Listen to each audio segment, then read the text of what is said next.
Assalamualaikum warahmatullahi wabarakatuh. Nama saya Siti Nabila Utami dengan nomor MPM 211000042. Dan di sini saya akan menjelaskan materi mengenai antropologi hukum.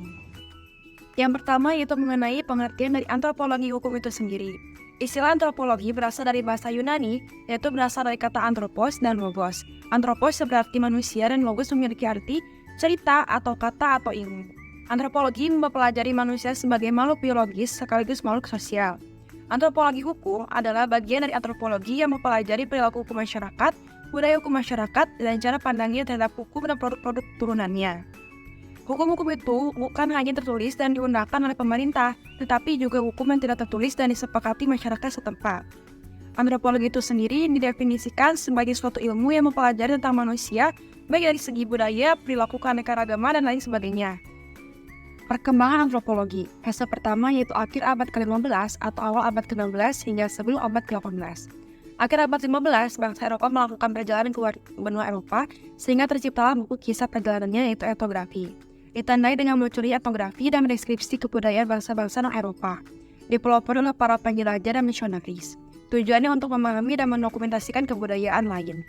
Fase kedua, pertengahan abad ke-19. Munculnya antropologi evolusioner, fokus pada perkembangan dan klasifikasi kebudayaan. Timbulnya karangan-karangan yang menyusun bahan etnologi tersebut berdasarkan cara berpikir evolusi masyarakat.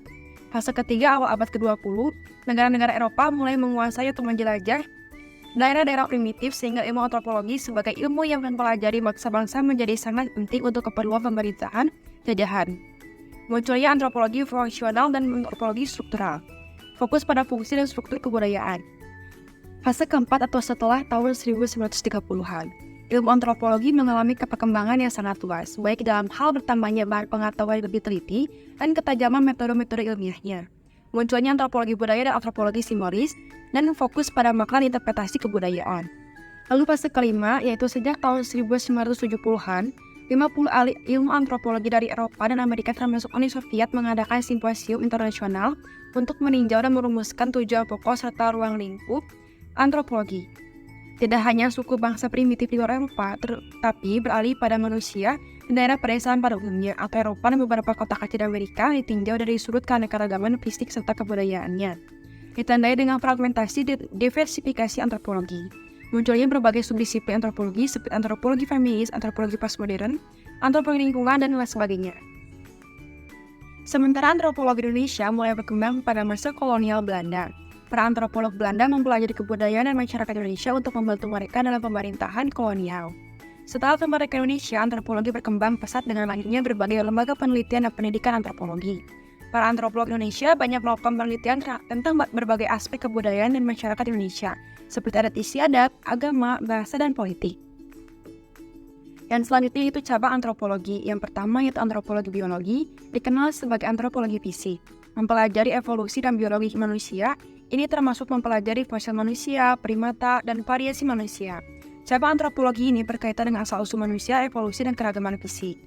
Lalu yang kedua, antropologi budaya, mempelajari budaya dan masyarakat manusia. Ini termasuk mempelajari bahasa, agama, politik, ekonomi, dan hubungan kerabatan. Cabang antropologi ini berkaitan dengan budaya manusia, termasuk adat istiadat, kepercayaan, nilai bahasa, dan organisasi sosial. Ini juga mempelajari bagaimana budaya berubah dan bagaimana budaya yang berbeda saling berhubungan. Yang ketiga itu arkeologi, mempelajari budaya manusia melalui penggalian dan analisis artefak dan fitur yang ditinggalkan oleh masyarakat masa lalu.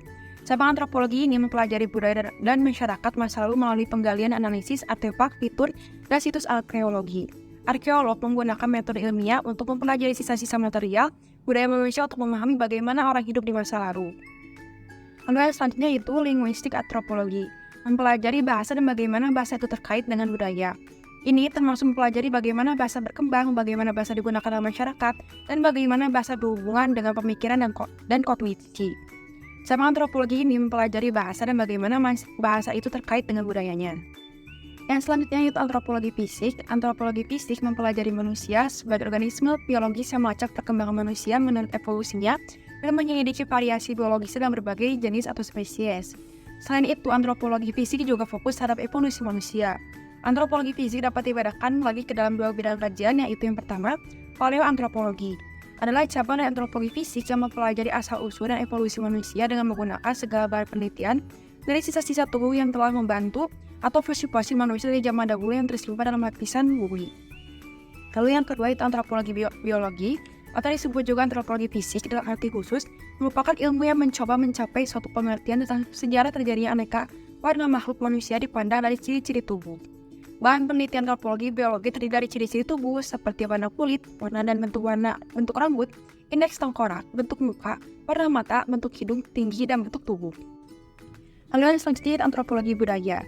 Antropologi budaya memfokuskan perhatiannya kepada kebudayaan manusia ataupun cara hidupnya dalam masyarakat. Antropologi budaya dapat dibedakan lagi ke dalam 6 bidang kajian, yaitu yang pertama, etnolinguistik.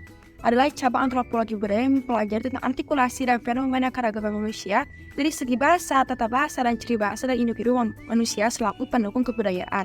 Yang kedua, prehistori merupakan cabang antropologi budaya yang mempelajari sejarah perkembangan dan penyebaran semua kebudayaan manusia di bumi sejak sebelum mengenal hulu. Yang ketiga, etnologi merupakan cabang antropologi budaya yang mencoba mencapai pengertian tentang asas-asas manusia dalam mempelajari kebudayaan dalam kehidupan masyarakat dari sebanyak mungkin suku bangsa yang tersebar di seluruh muka bumi pada masa tertentu. Lalu yang keempat, etnosikologi merupakan cabang antropologi budaya yang menjelaskan proses-proses perubahan kebudayaan dan seberapa jauh perubahan tersebut berimbas pada tingkah laku sosial manusia dalam masyarakat luas. Yang kelima, antropologi spesialisasi merupakan penggunaan ilmu antropologi yang ditujukan untuk memecahkan masalah-masalah praktis di masyarakat. Yang keenam, antropologi terapan muncul ketika para ahli mengambil teori-teori antropologi dan menerapkannya di dalam kajian-kajian ilmu kemasyarakatan atau kajian-kajian ilmu politik berhubungan dengan usaha untuk mengkaji kondisi nyata masyarakat sehari-hari. Yang selanjutnya yaitu kajian antropologi budaya terhadap fenomena politik uang.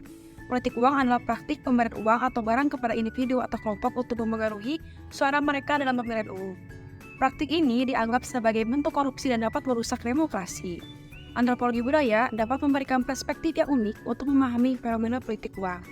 Antropologi budaya mempelajari bagaimana manusia memahami dan memaknai dunia di sekitar mereka, termasuk bagaimana mereka memahami dan memaknai politik. Adapun beberapa perspektif antropologi budaya terhadap fenomena politik uang. Yang pertama, politik uang sebagai bentuk pertukaran. Dalam beberapa masyarakat, politik uang dilihat sebagai bentuk pertukaran yang sah. Individu atau kelompok memberikan suara mereka kepada kandidat yang menawarkan uang atau barang sebagai imbalan. Yang kedua, politik uang sebagai bentuk patronase. Dalam beberapa masyarakat, politik uang dilihat sebagai bentuk patronase. Kandidat yang menawarkan uang atau barang dilihat sebagai pelindung yang dapat membantu individu atau kelompok dalam memenuhi kebutuhan mereka. Yang ketiga, politik uang sebagai bentuk simbolis. Dalam beberapa masyarakat, politik uang dilihat sebagai bentuk simbolis. Uang atau barang yang diberikan oleh kandidat dilihat sebagai simbolis status dan kekuasaan. Yang keempat, politik uang sebagai bentuk resistensi. Dalam beberapa masyarakat, politik uang dilihat sebagai bentuk resistensi terhadap sistem politik yang tidak adil. Individu atau kelompok yang menggunakan politik uang untuk mendapatkan keuntungan dari sistem yang tidak menguntungkan mereka. Kebudayaan, individu, dan masyarakat antropologi. Yang pertama, kebudayaan. Dalam antropologi didefinisikan sebagai seluruh sistem gagasan, tindakan, dan hasil karya manusia yang terpelajar dan diwariskan dari satu generasi ke generasi berikutnya. Kebudayaan ini bersifat kompleks dan mencakup berbagai aspek seperti yang pertama, sistem kepercayaan, yaitu keyakinan terhadap hal-hal supernatural dan nilai-nilai moral dan norma-norma sosial. Yang kedua, bahasa, yaitu sistem komunikasi yang digunakan untuk menyampaikan pesan dan makna.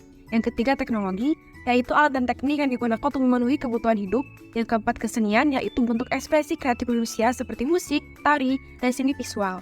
Dan yang terakhir yaitu organisasi sosial, yaitu struktur dan hubungan antar individu dalam masyarakat. Yang selanjutnya itu individu. Dalam antropologi dilihat sebagai makhluk sosial yang dibentuk oleh kebudayaan. Individu tidak dapat hidup di luar kebudayaan, dan kebudayaan tidak dapat hidup tanpa individu. Individu mempelajari dan mewariskan kebudayaan melalui proses sosialisasi. Yang ketiga, masyarakat. Dalam antropologi didefinisikan sebagai sekelompok orang yang hidup bersama dan memiliki kebudayaan yang sama. Masyarakat dapat dibedakan berdasarkan berbagai faktor seperti yang pertama, ukuran, yaitu jumlah individu dalam masyarakat. Yang kedua, lokasi, tempat tinggal masyarakat. Yang ketiga, struktur sosial, yaitu organisasi dan hubungan antar individu dalam masyarakat. Yang keempat, kebudayaan, sistem gagasan, tindakan, dan hasil karya manusia yang diwariskan dari satu generasi ke generasi berikutnya. Contoh hubungan antara kebudayaan, individu, dan masyarakat. Yang pertama, sistem kepercayaan. Sistem kepercayaan dalam suatu kebudayaan dapat mempengaruhi perilaku individu dan masyarakat. Contohnya, kepercayaan terhadap karma dapat mendorong individu untuk berbuat baik dan menghindari perbuatan buruk. Yang kedua, bahasa. Bahasa merupakan salah satu aspek kebudayaan yang penting untuk komunikasi antar individu dalam masyarakat. Bahasa juga dapat menjadi identitas suatu kelompok masyarakat. Yang ketiga, teknologi. Teknologi yang digunakan dalam suatu masyarakat dapat mempengaruhi cara hidup individu dan masyarakat. Contohnya, penggunaan teknologi komunikasi yang canggih dapat membuat individu dan masyarakat lebih mudah terhubung dan berkomunikasi. Yang keempat, kesenian. Kesenian dapat menjadi bentuk ekspresi kreatif individu dan masyarakat. Kesenian juga dapat digunakan untuk menyampaikan pesan dan makna tertentu. Dan yang terakhir adalah organisasi sosial. Organisasi sosial dalam suatu masyarakat dapat mempengaruhi hubungan antara individu dan kelompok dalam masyarakat. Baik, mungkin sekian materi yang dapat saya sampaikan. Mohon maaf apabila terdapat kesalahan. Wabillahi taufiq wal hidayah. Wassalamualaikum warahmatullahi wabarakatuh.